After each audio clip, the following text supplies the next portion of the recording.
আজ আমি কলার কোপ্তা বানাবো। কিভাবে বানাচ্ছি দেখুন। 3টে কলা নিয়েছি, 3টে কলা সেদ্ধ দেব আর 2টো আলু এর সঙ্গে সেদ্ধ দিয়ে দেবো। এবার প্রেসার কুকারের ঢাকনাটা বন্ধ করে দেবো। জল দিয়ে দিয়েছিলাম আগেই, এবার 3টে সিটি পড়বে। কলা আলু সেদ্ধ করে নিয়ে এসেছি, এবার কলাটা ছাড়িয়ে নেব।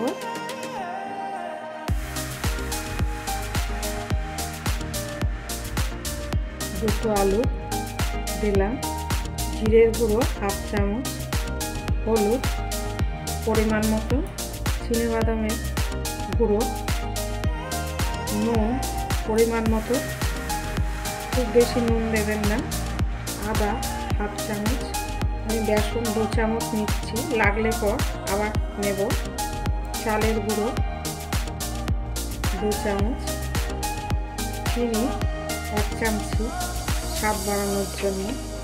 এবার মেখে নেব।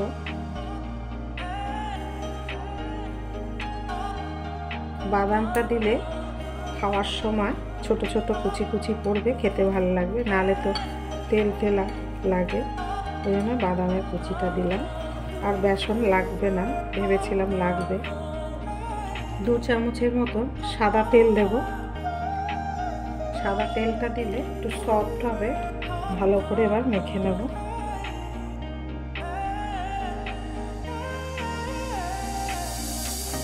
কোপ্তাটা মাখা হয়ে গেছে, কত সুন্দর হয়েছে।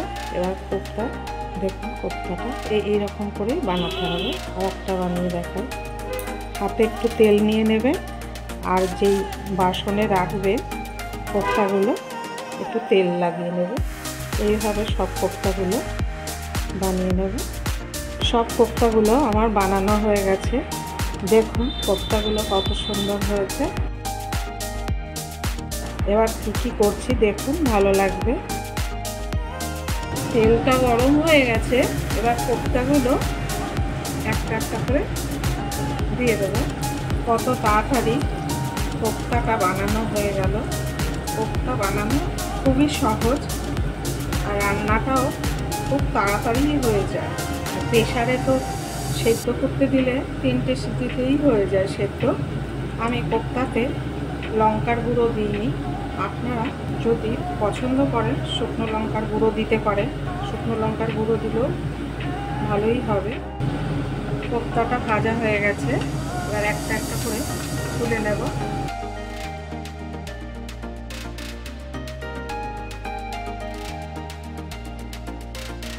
এইভাবে সব কোপ্তাগুলো আমি ভেজে নেব। সব কোপ্তাগুলো ভাজা হয়ে গেছে, এবার আমি সব তুলে নেব। দেখুন কত সুন্দর ভাজা হয়েছে। তেলটা গরম হয়ে গেছে, আগেই দিয়ে দিচ্ছি। তেজপাতা দিলাম, দারচিনি 2 টুকরো দিলাম, আর 4টে এলাচ দিয়ে দিলাম। 3টে আলু কেটে নিয়েছি, আর আলুটা ভাজবো। চিনি দেবো, পেঁয়াজ দেব, মিডিয়াম সাইজে 2টো পেঁয়াজ কেটে নিয়েছি। পেঁয়াজ আলু একসঙ্গেই এবার ভাজবো।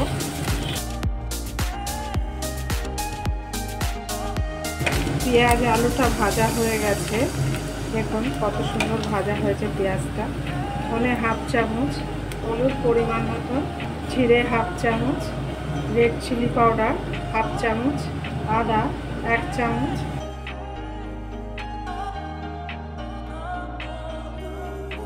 এবার একটু জল দিয়ে দেবো, নাহলে মশলাটা ভাজা হবে না। এবার টমেটো দেব,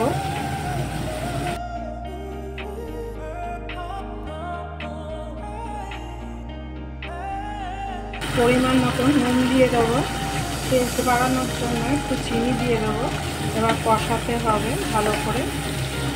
কষালের পর আলুটাও ভালোভাবে সেদ্ধ হবে, মশলাগুলো ভালো সেদ্ধ হবে। মশলাটা দেখুন 10 মিনিট ধরে আমি কষিয়েছি। দেখুন কালারটা কত সুন্দর এসছে, তেল ছেড়ে গেছে। এবার আমি গরম জল দেব,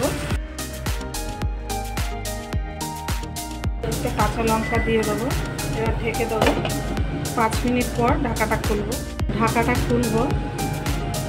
এবার কোপ্তা দিয়ে দেবো।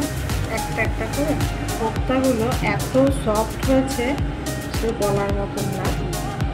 আমি যেভাবে কোপ্তাটা বানিয়েছি আপনারা ওইভাবেই ময়ম দেবেন, তেল দিয়ে একটু মাখবেন, মাখলে পরে কোপ্তাটা সফট হবে, ভেতরটাও সফট হবে, শক্ত হবে না।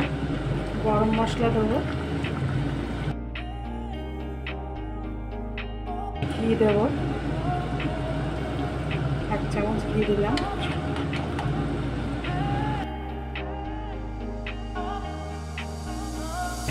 একটু ঢেকে দেবো। আমার হয়ে গেছে রান্নাটা, ওভেনটা বন্ধ করে দেবো। বন্ধুরা দেখুন আমি কাঁচা কলার কোপ্তাটা কত সহজে তাড়াতাড়ি বানিয়েছি, দেখুন কত সফট, অল্পেতেই কেটে যাচ্ছে, দেখুন নরম। আমি যেভাবে বানিয়েছি আপনারা বানিয়ে দেখুন, ভালো লাগবে।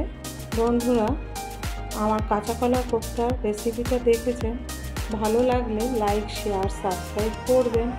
পরের দিনের একটা নতুন রেসিপি নিয়ে ফিরে আসবো। ভালো থাকুন, সুস্থ থাকুন।